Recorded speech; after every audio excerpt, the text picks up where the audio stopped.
بسم اللہ الرحمن الرحیم۔ محترم ناظرین، رجب المرجب کا مہینہ ہے اور اس ماہ مبارک کی بہت سارے فضائل و مناقب ہیں، لیکن ایک خاص دن اس کے اندر ایسا ہے 13 رجب خلیفہ چہارم شیر خدا اسد اللہ حضرت علی المرتضیٰ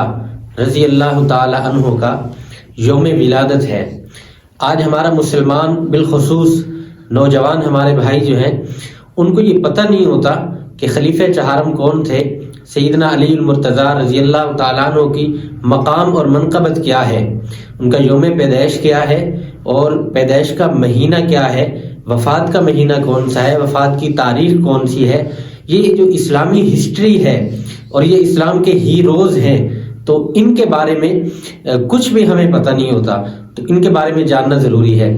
سیدنا علی المرتضیٰ حضور نبی کریم صلی اللہ علیہ وسلم کے چچا زاد بھائی ہیں، اور ابو طالب جو آپ صلی اللہ علیہ وسلم کے چچا ہیں یہ ان کے صاحب زادے ہیں، چوتھے نمبر پر ہیں اور سب سے چھوٹے ہیں۔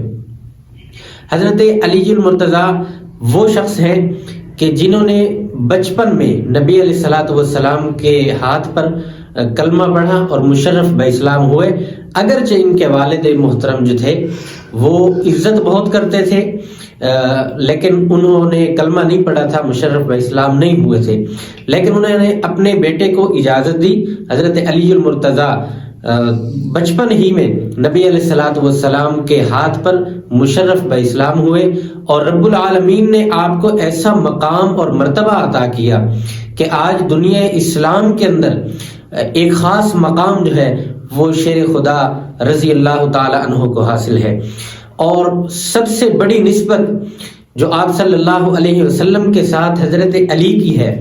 وہ پہلی تو یہ ہے کہ قریبی رشتہ دار ہیں، چچا کے بیٹے ہیں، خونی رشتہ ہے۔ دوسری سب سے بڑی نسبت یہ ہے کہ نبی علیہ الصلوۃ والسلام کی لاڈلی بیٹی، چوتھی بیٹی اور سب سے چھوٹی بیٹی سیدہ کائنات سیدہ فاطمہ الزہرا رضی اللہ تعالی عنہا، ان کا عقد اور نکاح حضرت علی المرتضیٰ سے ہوا۔ غزوہ خیبر کے موقع پر آپ کو اتنا بڑا مقام ملا کہ آپ کو فاتح خیبر کا لقب حاصل ہوا، تو بہت بڑے بڑے مقامات ہیں حضرت علی المرتضیٰ کے۔ لیکن ایک پوائنٹ کی بات میں آپ سے ضرور شیئر کروں گا کہ حضرت علی کا جو مقام ہے ان کو ان کے مقام تک رکھنا ضروری ہے۔ نبی علیہ الصلوۃ والسلام نے ارشاد فرمایا تھا، علی تیرے متعلق 2 فرقے بنیں گے، ایک فرقہ تجھے تیرے اس مقام سے بڑھا کر بلند کر کے الوہیت کے مرتبے پر فائز کرنے کی کوشش کرے گا، وہ فرقہ بھی خارج عن الاسلام ہوگا، گمراہ ہوگا، کیونکہ وہ مشرک بن جائے گا۔ الوہیت کا مرتبہ صرف اللہ کی ذات کے لیے ہے، وہ تجھے اس کے ساتھ شریک کرنے کی کوشش کریں گے، جس کا نتیجہ وہ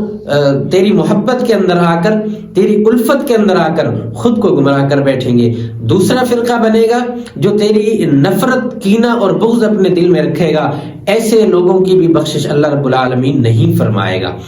تو میں عرض یہ کرنا چاہ رہا ہوں کہ جو مقام اللہ نے حضرت علی المرتضیٰ کو عطا فرمایا، اس مقام تک ان کو برقرار اور برابر رکھنا ضروری ہے، ان کو بڑھانا بھی نہیں ہے، ان کو کم بھی نہیں کرنا۔ آج ہم جتنی مرضی کوشش کر لیں، جتنی مرضی تقاریر ہوں، جتنی مرضی تحریریں کر لیں، جتنا لوگوں کا ذہن بنا سکتے بنا لیں، یاد رکھیے ایک صحابی کا، یہ تو علی المرتضیٰ ہیں، ان کا اپنا مقام ہے، یہ شیر خدا ہے، ان کا مقابلہ ہی نہیں ہے۔ کسی ایک صحابی کا ذرہ برابر ہم مرتبہ بلند کر سکتے ہیں اور نہ کمی اس میں کر سکتے ہیں۔ تو حضرت علی المرتضیٰ کا مرتبہ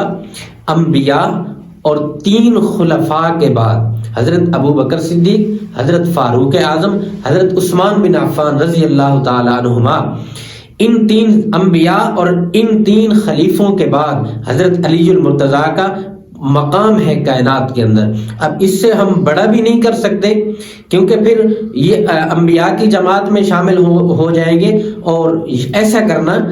دائرہ اسلام سے خارج ہو جانے والی بات ہے، اور اس مرتبے سے ہم کم بھی نہیں کر سکتے۔ باقی جتنے صحابی، ہر صحابی کا اپنا مرتبہ، اپنا مقام، اپنا سب کچھ ہے، لیکن حضرت علی المرتضیٰ ان سب پر فوقیت رکھتے ہیں۔ نبی علیہ الصلوۃ والسلام نے فرمایا،